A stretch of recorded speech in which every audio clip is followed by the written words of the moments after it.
So we come to what exactly is the treatment for hernia? Well, the answer is surgery. Now, there are two types of hernia surgeries, the traditional open surgery and then we have the laparoscopy. Both surgeries are equally good, I would say. Of course, the traditional open surgery involves taking a small cut over the hernia, putting the hernia back, the intestine or the fat back into the abdomen, taking a suture over the hole or the defect that has occurred in the muscle, and then we put a proline mesh, an unabsorbable, non-absorbable mesh, so as to strengthen the abdominal wall. Whereas in a laparoscopic hernia, what we do is we use fine instruments, small holes, which we put in the abdomen, we put in a camera, we put in the small instruments, we see the entire thing on a television monitor, and then we operate what is known as the laparoscopic hernia.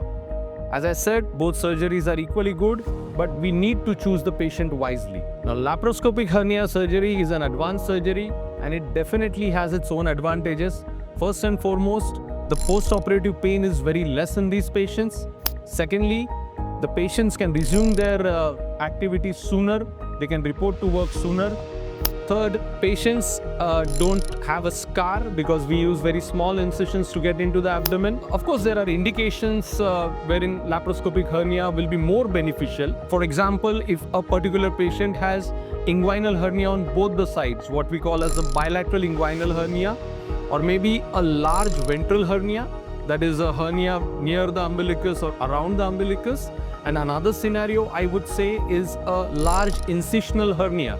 So these are the scenarios wherein a laparoscopic hernia would definitely be better as compared to open surgery. Now, open hernia surgery is a traditional method and sometimes it is written off totally, but that is not the case.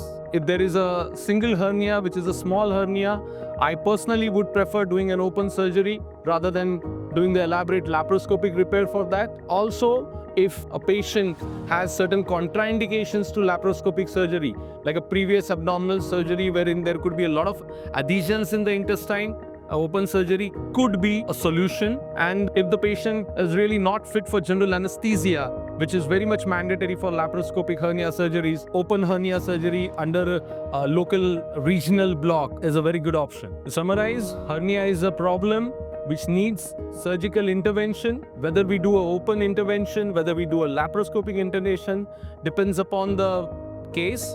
Both are equally good, but both need to be chosen wisely in the patient.